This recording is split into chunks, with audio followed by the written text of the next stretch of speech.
Today I want to start doing something a bit different. It's about business. Now, this business has been open for around, maybe around 6 or 7 years. That's Progressive Health Services Company Limited. Initially, it was Progressive Physiotherapy and Cardiac Fitness Clinic, and that switched over a couple of years ago to Progressive Health Services Company Limited. Now, in having this company, you learn a lot of things. And one of the things I want to focus on is EQ, or emotional quotient. A lot of talk has been there circulating around IQ, the IQ test in school, and IQ this, IQ that. IQ is all about intelligence, all of that. But there's also the EQ, or the emotional quotient, that people don't really speak about. And it really is about your emotional maturity. So what I've learned here is that it is good to actually be well educated, yes, be intelligent, know how to think. But a big part of being successful, or at least have a business that works, that will eventually graduate to something that's very successful, is working on your emotional quotient, being emotionally mature, if you just want to just summarize it. Because in business, it's not just about numbers,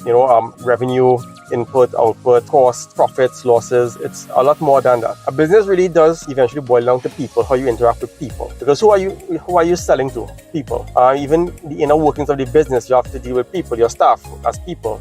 Okay, a big part of it is having emotional control. It is learning how to control your anxiety, how to control your temper, how to control negative thinking. Okay, that's just a very short list of what you need to be capable of on the emotional level. Because when dealing with people, you may have, let's say, irate customers. Somebody is not satisfied. No business is 100%. Nobody has 100% hit rate. You are going to make mistakes. And let's say a customer calls you up and says, I'm not happy with your service, I'm not happy with your product, and they say it in a very angry, rude tone. Now, an emotionally immature person is going to clap back and give them back the same attitude, basically. And it doesn't work like that. You really have to, there comes a point in time where you may have to, match the person's tone, but that's really when you have exhausted all your options. Really and truly, it is for you to be calm and composed in that situation where you are dealing with the customer in an appropriate fashion, trying to calm the situation, trying to understand the person's point of view.